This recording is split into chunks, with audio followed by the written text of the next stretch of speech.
नमस्कार, Ayurveda for all मध्ये मी doctor Sheetal Lomte आपले स्वागत करते आहे। उठणे म्हटलं की आपल्याला दिवाळीचीच आठवण येते। उठणे हे दिवाळीशी संबंधित आहे असे आपल्याला वाटते, परंतु उठण्याचा उपयोग जर आपण वर्षभर केला, अधूनमधून केला, तरी सुद्धा आपल्या त्वचेची कांती ही उजळून निघते आणि आपल्याला त्वचेसंबंधी कुठलेही आजार हे होणार नाहीत। आयुर्वेद शास्त्रामध्ये उठण्याचे वर्णन हे सविस्तर केलेले आहे। तसेच उठण्याचे फायदे देखील वर्णन केलेले आहेत। पूर्वीच्या काळी साबण ह्या नसायच्या, त्यामुळे उठण्याने स्नान हे करावे लागत असत। आजच्या काळात देखील आपण उठण्याचा नियमितपणे वापर हा करून घेऊ शकतो। अगदी दररोज नाही, परंतु अधूनमधून आठवड्यातून 1-2 वेळा जरी उठण्याने आपण स्नान केले तर आपण बऱ्याच त्वचा रोगांपासून लांब राहू शकतो। उठणे लावण्यापूर्वी तेलाने मालिश करून अभ्यंग स्नान देखील करण्यास आयुर्वेद शास्त्रात सांगितलेले आहे। अभ्यंग स्नान म्हणजेच तेलाने मालिश करून उठण्याने स्नान करणे, या संपूर्ण क्रियेलाच अभ्यंग स्नान असे म्हणतात। परंतु आजकालच्या धावपळीच्या काळामध्ये आपण दररोज तेलाने मालिश आणि उठण्याने अंघोळ करणे शक्य नाही। त्यामुळे आठवड्यातून 1-2 वेळा आपण हातापायांना तेल लावून उठण्याने स्नान नक्कीच करू शकतो। तेलाने मालिश करण्याचे काय फायदे याविषयीचा व्हिडिओ मी पूर्वी बनवलेला आहे, त्याची लिंक तुम्हाला डिस्क्रिप्शनमध्ये दिलेली आहे। तर आज आपण उठण्याने स्नान करण्याचे काय फायदे आहेत याविषयी सविस्तर वर्णन बघूया।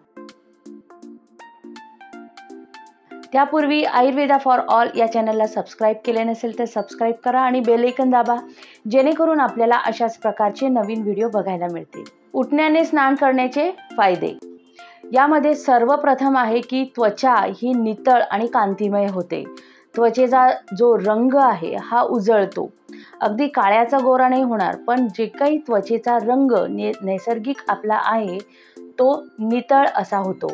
मी सांगत असते तुम्हाला की आपल्या शरीरामध्ये वातदोष, पित्तदोष आणि कफदोष हे तीनही दोष समावस्थेमध्ये असतात। परंतु ज्या वेळेला कफ, वात, पित्त हे त्यांचे प्रमाण वाढतात किंवा ते त्यांची जागा जेव्हा सोडून जातात, अशा वेळी व्यक्तीला आजार हा होत असतो। तर असे बरेचसे आजार आहे जे कफदोष वाढल्यामुळे किंवा वातदोष वाढल्यामुळे देखील होत असतात। याबरोबर पित्तदोष वाढल्यामुळे देखील होत असतात। मग अशा आजारांना दूर करण्यासाठी जर आपण नियमितपणे उठण्याचा वापर केला तर असे त्वचा रोग ज्यामध्ये कफदोष आणि वातदोष वाढलेला असतो, असे जे त्वचा रोग आहे हे दूर व्हायला मदत होते। तसेच असे आजार आपल्याला होणारच नाही। शरीरातील कफदोष ज्या वेळेला वाढतो, म्हणजे त्वचेमध्ये जर कफदोष वाढलेला असेल तर त्वचेचा चिकटा हा वाढत असतो आणि उठण्याने नियमितपणे स्नान केल्यास हा चिकटा कमी व्हायला मदत होते। तसेच शरीरामध्ये जर वातदोष वाढला असेल तर त्वचा ही रुक्ष व्हायला लागते, काळी पडायला लागते आणि उठण्याने जर आपण नियमित स्नान केले तर हा शरीरातील त्वचेवरील वातदोष कमी व्हायला मदत होते आणि ड्रायनेस जो आलेला असतो हा देखील कमी व्हायला मदत होते। त्वचेखाली जे फॅट म्हणजे मेदाचा थर असतो, आपण जर नियमितपणे उठण्याने स्नान केले तर हा मेदाचा थर साचत नाही, हा हळूहळू बर्न होत राहतो। हा वर्षातून कधीतरी एकदा उठण्याने स्नान केल्याने होत नाही। अगदी नियमितपणे जर आपण अधूनमधून उठण्याने स्नान करत राहिलो तर हा मेदाचा साठा त्वचेखाली होत नाही। नियमितपणे उठण्याने स्नान केल्यास अवयव हे स्थिर आणि दृढ होतात। स्थिर आणि दृढ याचा अर्थ की त्यांचे जे शेप आहे हा व्यवस्थित राहतो आणि त्यांचा व्यवस्थित आकार राहिल्यामुळे बॉडीला सुद्धा एक विशिष्ट आकार हा प्राप्त होत असतो। शरीरातील मेद वाढत नाही, तसेच मांसपेशी देखील त्यांच्या त्या ठिकाणी स्थिर राहतात। त्यामुळे हा शरीराचा जो आकार आहे हा देखील दृढ आणि स्थिर राहायला मदत होत असते। नियमितपणे उठण्याने स्नान केल्यामुळे त्वचेवर घर्षण हे उठण्याचे होत असते आणि त्यामुळे ज्या आतल्या नसा असतात किंवा रक्तवाहिन्या असतात यांचे देखील घर्षण होते।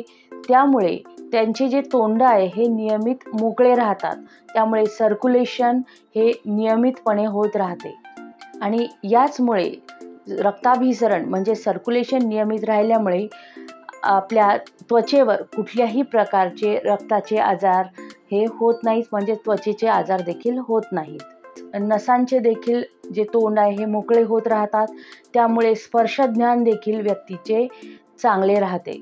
जे आपल्या शरीरामध्ये 7 धातू असतात, रस, रक्त, मांस, मेद, अस्थि, अस्थिमज्जा, शुक्र, हे 7ही धातू चांगले राहण्यासाठी त्यांचा स्पेशल एक अग्नी असतो.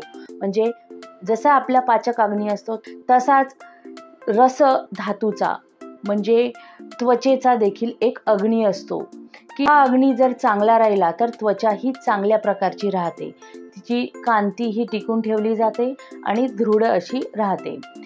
जर हा अग्नी आपल्याला चांगल्या प्रकारे ठेवायचा असेल तर आपल्याला नियमितपणे जर आपण अभ्यंग स्नान म्हणजे तेलाने मालिश करणे आणि उठण्याने स्नान केले, हे जर नियमित केले तर हा अग्नी चांगला राहतो, म्हणजे त्वचेचे आरोग्य हे चांगले राहते. त्वचेवर जे काही आपण लावणार असतो म्हणजे तेल आहे, तूप आहे किंवा उटणे, लेप हे जे आहे यांचे ॲब्सॉर्प्शन त्वचेमध्ये चांगल्या प्रकारे होते. त्यामुळे त्वचेची जी काही आरोग्य आहे हे चांगले राहते. त्वचेला जर नियमितपणे उटणे लावले तर त्वचा ही हलकी होते. त्वचेमध्ये साठलेला कफदोष, वातदोष तसेच घाम हे निघून जायला मदत होते. यामुळे त्वचेला हलकेपणा हा येत असतो. नियमितपणे उटण्याने स्नान केल्यामुळे त्वचेतील दुर्गंधी देखील कमी व्हायला मदत होते. ज्यांना अधिक प्रमाणात घाम हा येत असतो त्यांनी जर नियमितपणे उटण्याने स्नान केले तर शरीरातील घामाचे प्रमाण देखील कमी होईल आणि त्यामुळे येणारी दुर्गंधी देखील कमी व्हायला मदत होईल. शरीराला जर नियमित एक तंद्रा अशी येत असेल किंवा आलस येत असेल तर अशा वेळी नियमितपणे अभ्यंग स्नान जर केले म्हणजे तेलाने मालिश केली आणि उटण्याने स्नान केले तर ही तंद्री आणि आळस हा शरीरातून निघून जायला मदत होते. कारण यामुळे शरीरात साठलेले दोष हे निघून जातात आणि शरीराला हलकेपणा येतो आणि त्यामुळे शरीरातील आळस देखील निघून जातो. शरीरावरील त्वचेवर जर कुठल्याही प्रकारचे त्वचा रोग असतील तर ते देखील नियमितपणे उटण्याने स्नान केल्याने कमी व्हायला मदत होते. यासोबत त्या त्वचा रोगाची आपल्याला आवश्यक असल्यास आयुर्वेदिक ट्रीटमेंट देखील घेऊ शकतो. परंतु जर नियमित आपण उटण्याने स्नान केले तर नक्कीच त्वचा रोग देखील दूर व्हायला मदत होते. त्वचेवर पुरळे येणे, खाज येणे, विविध प्रकारचे जर डाग असतील तर हे देखील आपण नियमितपणे उटणे लावत असू तर आपल्याला दूर करायला मदत होते. तर अशा प्रकारे आपण उटणे जर आठवड्यातून 2 ते 3 वेळा वापरले तर हे आपल्याला जे काही त्रास होतात हे दूर व्हायला मदत होईल आणि आपली त्वचा ही नितळ आणि कांतिमय होण्यास मदत होते. हे तर झाले उटण्याच्या फायद्याविषयी. मग आता उटणे नियमितपणे वापरायचे तर आपण काय वापरायचं हे बघूया. आयुर्वेदिक जे उटणे असतात यामध्ये 10 ते 15 प्रकारच्या औषधी मिक्स करून केलेले उटणे हे असतात. परंतु आपल्याला नियमितपणेच वापरायचे असेल तर आपण हे सगळेच औषधं आणून ठेवू शकत नाही.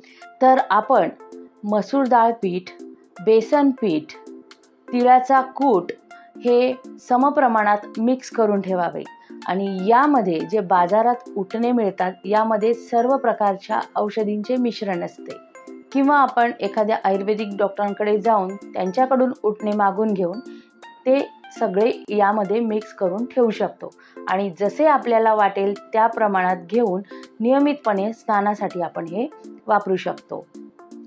हे उटणे लावण्यापूर्वी यामध्ये जर चमचाभर तीळतेल किंवा कुठल्याही प्रकारचे तेल टाकल्यास आपल्याला जो उटण्यामुळे होणारा ड्रायनेस आहे हा होणार नाही. यामध्ये तीळ असल्यामुळे ड्रायनेस हा होणारच नाही. त्वचेवर जे घामाचे चिकटपणा आलेला असतो तो निघून जायला मसूर डाळ आणि बेसन पीठच उपयोगी पडते. परंतु थोडे जर जास्त प्रमाणात झाले तर त्वचा ड्राय देखील होऊ शकते. त्यासाठीच यामध्ये तिळाचा कूट देखील आपण टाकलेला आहे. म्हणजे ज्यांना कोरडेपणाचा त्रास आहे हा देखील कमी होतो आणि ज्यांना अतिघाम येण्यामुळे त्वचेवर चिकटा जर जमा होत असेल हा देखील या उटण्यामुळे कमी व्हायला मदत होते.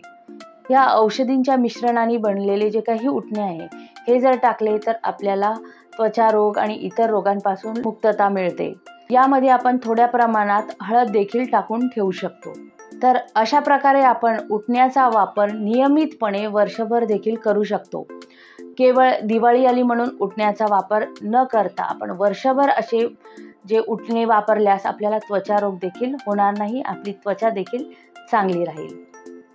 तर आजचा व्हिडिओ आपल्याला कसा वाटला मला कमेंटमध्ये लिहून नक्की पाठवा. व्हिडिओ आवडल्यास लाईक करा, शेअर करा आणि सबस्क्राईब करा.